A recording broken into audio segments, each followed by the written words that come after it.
Good morning dear students, कैसे हैं आप लोग। आशा करते हैं आप सब ठीक होंगे। तो आइए आज केमिस्ट्री लेसन सेकेंड के अभ्यास प्रश्न को हल करना हम स्टार्ट करते हैं। तो अब सेकेंड लेसन के अभ्यास का पहला प्रश्न है हमारा, निम्नलिखित को पृथक करने के लिए आप किन विधियों को अपनाएंगे। निम्नलिखित को पृथक करने के लिए आप किन विधियों को अपनाएंगे, जिसमें से पहला क्वेश्चन फर्स्ट का ए है, सोडियम क्लोराइड को जल के विलयन से पृथक करने में। सोडियम क्लोराइड को जल के विलयन से पृथक करने में। तो आइए आंसर देखते हैं, वाष्पीकरण विधि द्वारा। किस विधि द्वारा? हाँ, वाष्पीकरण विधि द्वारा। सेकेंड क्वेश्चन है हमारा, अमोनियम क्लोराइड को सोडियम क्लोराइड तथा अमोनियम क्लोराइड के मिश्रण से पृथक करने में। अमोनियम क्लोराइड को सोडियम क्लोराइड तथा अमोनियम क्लोराइड के मिश्रण से पृथक करने में।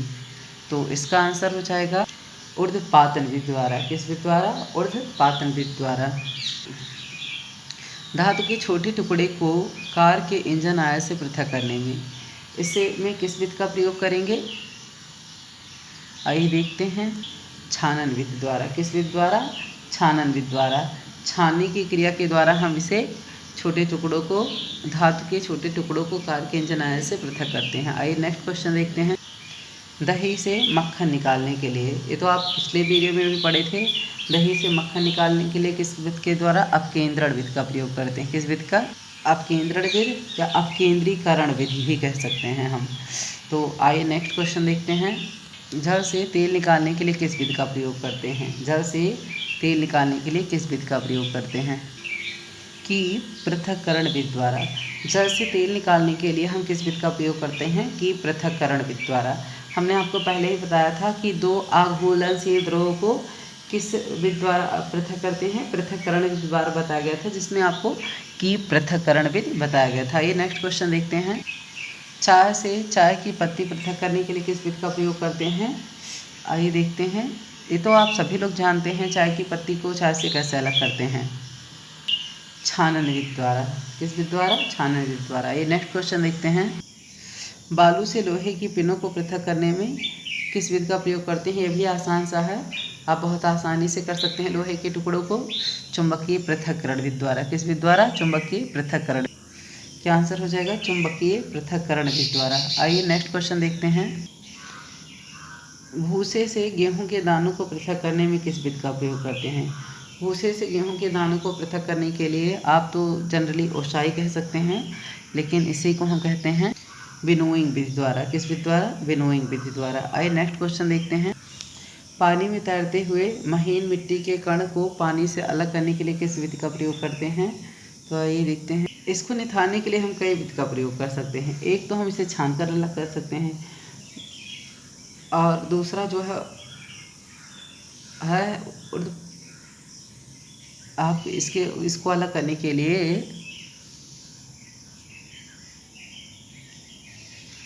छानन विधि का प्रयोग कर सकते हैं, छानकर इसे अलग कर सकते हैं, छानने की प्रक्रिया द्वारा इसे अलग कर सकते हैं, और फिटकरी डालकर निथारने की या आप के द्वारा इसको अलग कर सकते हैं। पानी में तैरते हुए महीन मिट्टी के छोटे कण को पानी से अलग करने के लिए आप उसे छानकर अलग कर सकते हैं। आसानी से बालू अलग हो जाएगा आपका, कपड़े से, किसी महीन कपड़े से छानकर अलग कर सकते हैं। तो इसमें छानन विधि द्वारा हम लिख सकते हैं। और नेक्स्ट क्वेश्चन देखते हैं, पुष्प की पंखुड़ियों के निचोड़ से विभिन्न रंजकों को पृथक करने के लिए, इसके लिए हम फोटोक्रोमैटिक विधि का प्रयोग करेंगे। तो आइए देखते हैं, क्रोमेटोग्राफी विधि का क्रोमेटोग्राफी प्रक्रम द्वारा इस विधि में हम अलग करते हैं। तो आइए इसी क्रम में नेक्स्ट क्वेश्चन देखते हैं। नेक्स्ट क्वेश्चन है हमारा, चाय तैयार करने के लिए आप किन किन चरणों का प्रयोग करेंगे? विलयन, विलायक, विलेय, घुलना, घुलनशील, अघुलनशील, घुलेय, फिल्ट्रेट जिसे कहेंगे अलग करना छानकर, तथा अवशेष शब्दों का प्रयोग करें। इन शब्दों का प्रयोग करके हमें चाय बनाने की प्रक्रिया को पूर्ण करना है। तो आइए देखते हैं, और फिर उसे आप अपनी भाषा में, सभी लोग को चाय बनाना पता होगा कि चाय कैसे तैयार करते हैं। तो आइए देखते हैं, तो इसमें सबसे पहले एक पतीली में थोड़ा पानी विलायक लेकर क्या करते हैं, गर्म करते हैं। देखिए पहला वर्ड यूज़ हो गया, विलायक लेकर गर्म करते हैं। अब और फिर उसमें हम क्या करते हैं, दूसरे प्रक्रिया में क्या करेंगे, केतली में या पतीली में थोड़ी सी चाय की पत्ती मिला देंगे, जो कि विलेय होगा, चाय की पत्ती डाल देंगे। उसके बाद थर्ड स्टेप पे उबलते पानी को केतली में डाल दें और पत्तियों को कुछ देर फूलने दें। यह विलयन में बदल जाएगा। देखिए विलयन तैयार हो गया हमारा। 1 कप में चीनी विलेय डालें। विलयन को केतली में हिलाएं, जिसे घुलना कहेंगे। छन्नी से छानकर विलयन को कप में डालें। 2 छोटे चम्मच दूध डालें, चम्मच से मिलाएं। अब चाय तैयार है। चाय की पत्तियां अघुलनशील अवशेष हैं, छन्नी में रह जाएंगी, जबकि चाय का छना हुआ भाग घुले है।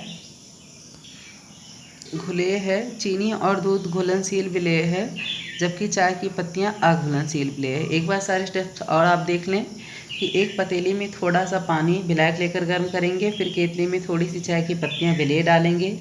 अब उबलते हुए पानी को केतली में डाल देंगे और पत्तियों को कुछ देर फूलने देंगे, यह विलयन में बदल जाएगा। 1 कप में चीनी विलेय डालेंगे, फिर विलयन को केतली में हिलाएं, जिसे घुलना कहेंगे, और फिर छलनी से छानकर विलयन को कप में डालें। 2 छोटे चम्मच दूध डालें, चम्मच से मिलाएं। अब चाय तैयार है। चाय की पत्तियां अघुलनशील अवशेष छन्नी में रह जाएंगी, जबकि चाय का छना हुआ भाग घुलेय है। चीनी और दूध घुलनशील विलेय है, जबकि चाय की पत्तियां अघुलनशील विलेय है। इस तरह से आपका चाय तैयार है, तो आप चाय पी सकते हैं। और प्रॉपरली ऐसे मेथड्स हम टीवी वगैरह में देखते हैं, प्रयोग किए जाते हैं।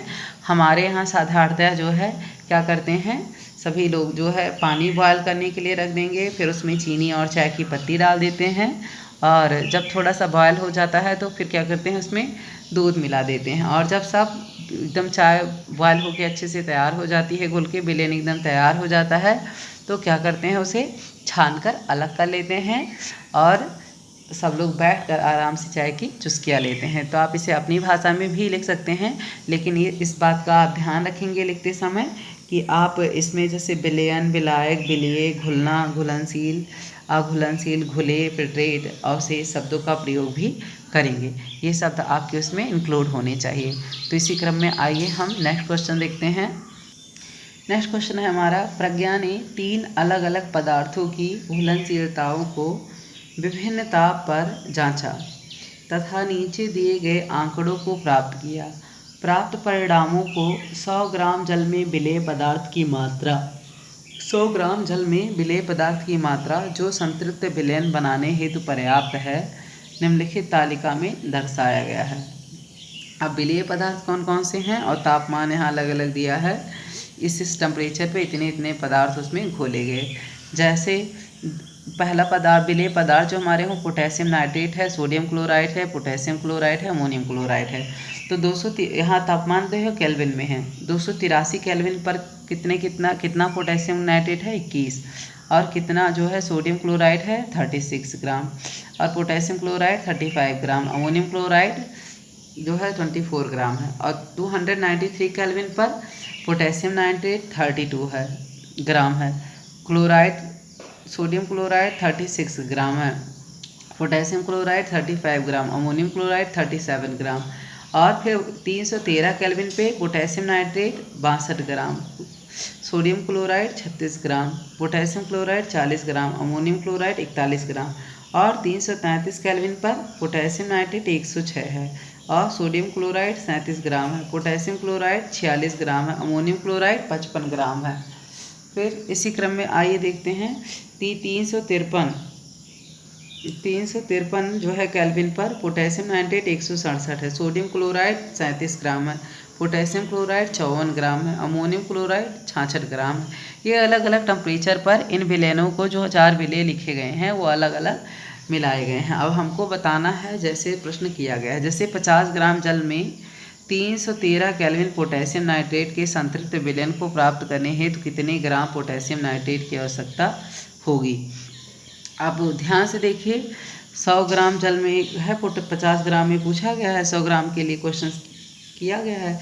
तो 100 ग्राम में देखिए 313 पे कितना है 100 ग्राम में, ये 100 ग्राम में मात्रा दी गई है हमारी, और 50 ग्राम में हमको निकालना है। 100 ग्राम जल के लिए मिश्रण दिया गया है। तो ध्यान से देखें, इसमें 313 पे क्या पूछा गया है, पोटेशियम नाइट्रेट।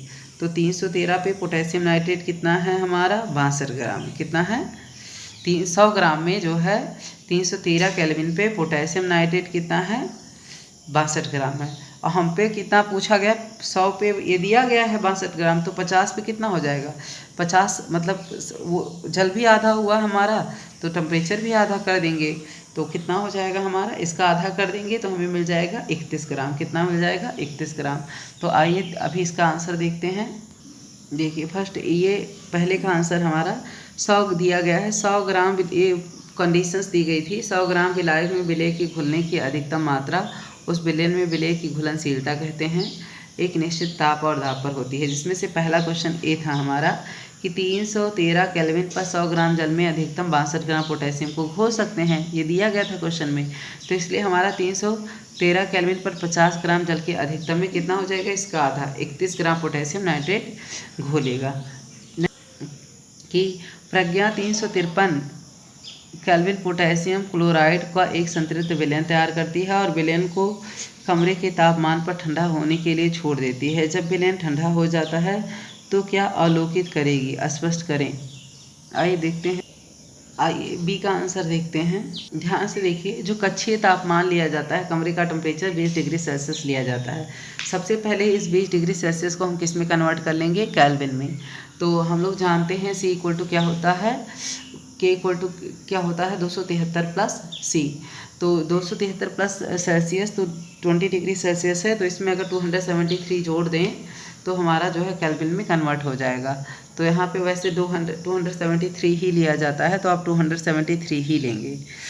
और जो है तो क्या हो जाएगा, 20 डिग्री सेल्सियस इक्वल टू यहाँ पे 20 डिग्री सेल्सियस में अगर 273 जोड़ दें तो केल्विन में कन्वर्ट हो जाएगा। तो 220 प्लस 273 इक्वल हो जाएगा हमारा 293 केल्विन। अब 293 केल्विन ये मिल गया हमको। तो आइए देखते हैं आगे। ध्यान से आप चार्ट देखेंगे तो देखिए 353 केल्विन पर 100 ग्राम जल में अधिकतम 54 ग्राम पोटेशियम क्लोराइड घोल सकता है। 353 केल्विन पर 100 ग्राम जल में अधिकतम 54 ग्राम पोटेशियम क्लोराइड घोल सकता है, जबकि 293 केल्विन पर 100 ग्राम जल अधिकतम 35 ग्राम 100 ग्राम जल अधिकतम 35 ग्राम पोटेशियम क्लोराइड को घोल सकता है।